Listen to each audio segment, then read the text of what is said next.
Abu Hurairah narrated that the judgment will not come until a room will come out to fight you at a place called A'maq or Dabiq. Now, Dabiq is, and A'maq is close to it, Dabiq is a city in Syria. And the so-called Islamic State took it as its capital. Anyway, so the hadith goes on, that the Romans will come and fight you at a land called Dabiq. And the best of the people of earth from the city of Medina will leave Medina and fight against them. When they are getting ready for war, lining up for war, listen to this, very cryptic. The Romans will say to the Muslims, leave us with the group amongst you who have forsaken their religion. We want to fight them. I'll explain. The Muslims will say, La wallahi, we will never leave our brethren and will never abandon them to you. I'll finish the hadith and then explain. So the battle will rage on. The battle will rage on. 1/3 of the Muslims will retreat out of cowardice, and Allah will never forgive them. When the battle gets tough, they will flee. And the Prophet ﷺ said they will never be forgiven. 1/3 will be killed, and they will be the best of shuhada. They stood their ground, they died martyrs, and they will be the best of shuhada. And 1/3 will conquer, 1/3 will win. And they will not be tested. Maybe the test of the grave, maybe the test of the akhirah. They will not be tested. Allah will bless them and they will not be tested. And they, meaning that 1/3, will then conquer Constantinople. Again, we'll explain this in a while. It's a long hadith. When they will be dividing their ghanima, after they've hanged their swords on the trees to be oiled, then they will hear Shaitan cry out that Dajjal has appeared amongst your children. Thinking it to be true, they will march to fight the Dajjal, but they will find it to be a lie, and they will reach Bilad al-Sham, Syria, and when they have lined up to pray Fajr, that is when Isa ibn Maryam will come down after the Dajjal has actually come, and he will then lead the Muslims in war and battle. And when Aduwallah, the Dajjal, sees Isa ibn Maryam, he will melt like salt is dissolved in water.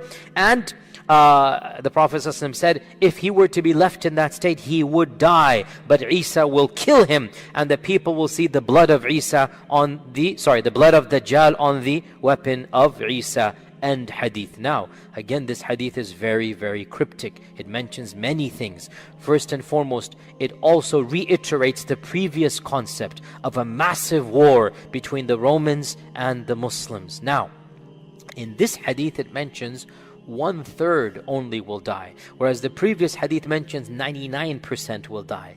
As I said, it appears there will be multiple battles, not just one. And in some of them 99%, and in some of them 1/3.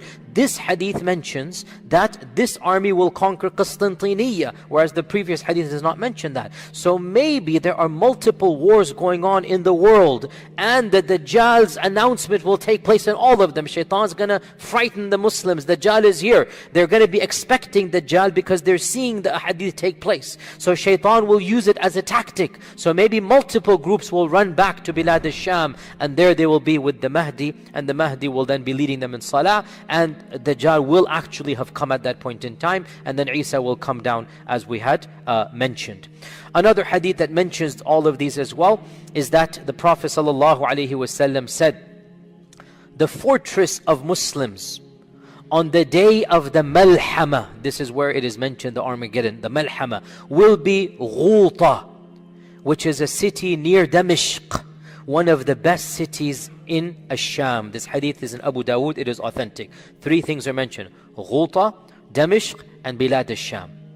Ghuta is a small city, it is still inhabited to this day, and it is maybe an hour or so outside of Damascus, or I don't know exact timing, but maybe a Syrian brother can tell me, but it's not far from Damascus. When the Prophet ﷺ said this hadith, Damashq, Ghuta, and Bilad al-Sham were the heartland of the Christian Byzantine Empire. This is like somebody saying, oh, Texas, California, these are not lands that belong to Islam. But the Prophet ﷺ predicted that Damashq and Ghuta will be a part of the Ummah. And that when the great Armageddon takes place, I'm translating Malhama as Armageddon. When the great Malhama takes place, the fortress, the base, the camp of the believers will be where? It will be in Ghouta. It will be in the city of Ghouta in Bilad al-Sham. And of course the concept of Bilad al-Sham is mentioned many times in the hadith. The Prophet ﷺ said, hadith is in Mustadrak al-Hakim, is authentic, when the fitan occur, Iman will be in Bilad al-Sham. When the fitan take place, when the big civil wars, Iman will be in Bilad al-Sham. Now let's pause for a while and look at these hadith and try to extract a series of incidents. What can we extract from all of this? So, first and foremost, realize that Bilad al-Sham doesn't just mean Syria. Bilad al-Sham in classical Arabic, pre-partition, when I say partition, don't think 1947, that's the partition of India, Pakistan and whatnot. I mean pre-partition, the Sykes-Picot Agreement. The Sykes-Picot Agreement in 1917, and then the Treaty of Versailles in 1919, which then enacted it. Before the partition of the Muslim Ummah, before England and France decided to carve up the Ummah and hand gifts out to the victors, and they took up the Ottoman Empire.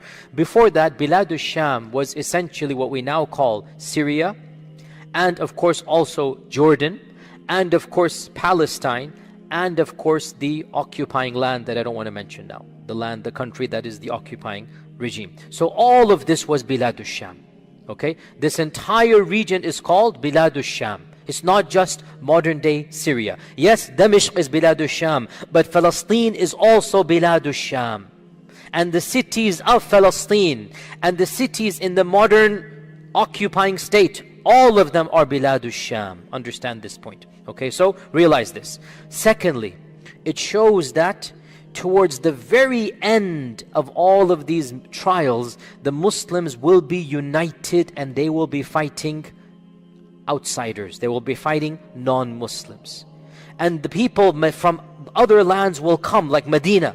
They will come because they know that they have to now fight on the side of the truth. So the fact that even from Medina, people are traveling all the way to be fighting, it shows that they recognize what is going place.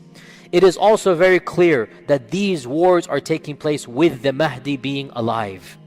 And when the Mahdi is alive, there is no civil war. How can you fight when the Mahdi is on one side, right? So this is a war between the Mahdi and the believers on one side and the unbelievers on the other side. This is a very clear issue.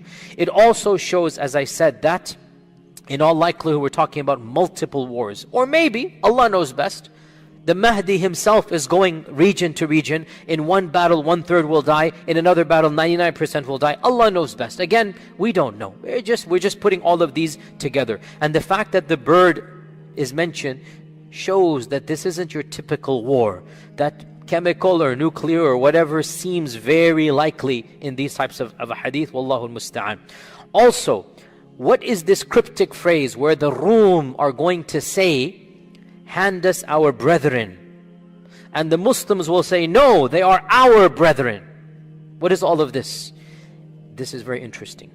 It appears, and Allah knows best, that there will be a large group of converts from Bilad al-Rum to the land of Islam, and they will be fighting on the side of the Mahdi and the Muslims, and the Bilad al-Rum are going to view them as being traitors. And from their perspective, they're right. From their perspective, they're right. They are traitors. So they will say, first, we want to deal with these guys because they betrayed us and our values. And the Muslims will say, what? They're not your guys, they're our guys. La wallahi, we will never abandon our brethren for you. This hadith is Sahih Muslim. It's really profound, and inshallah it indicates that there will be massive conversion. So much so that the Bilad al-Rum remnants are angry that how come you have those people? They're angry, they're irritated. And this also shows that these hadith are not anti-Semitic or anti-Western. No, it is good versus evil. And you will find people of all ethnicities on the side of good. And you will find people of all the ethnicities on the side of evil as well. We talked about this last week. These hadith are not anti-Semitic. There will be righteous people who see the truth and they will be fighting on the side of truth. And that's why the other group will demand, we want them back to us.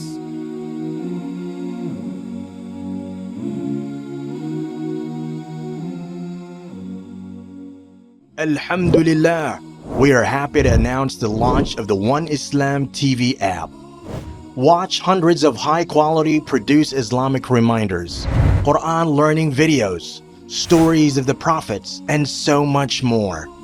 2 new videos uploaded daily, inshallah. Watch videos on demand, or download videos and watch offline. No more annoying ads or pop-ups. 100% safe browsing for your peace of mind. Watch or listen to lectures and lessons while you work, rest, or drive with your device switched off. One Islam TV is 100% run and owned by Muslims, which means the small amount you pay for your subscription is a SADAQAH JARIYAH, continuous charity for you, as we use the funds raised to continue producing more beneficial videos and reminders, inshallah. The One Islam TV app is now available on Apple devices, Apple TV, Android devices, Android TV, Amazon Fire TV, and Roku, so you can watch on most devices and smart TVs. Download now for a free 7-day trial. May Allah reward you for supporting our work.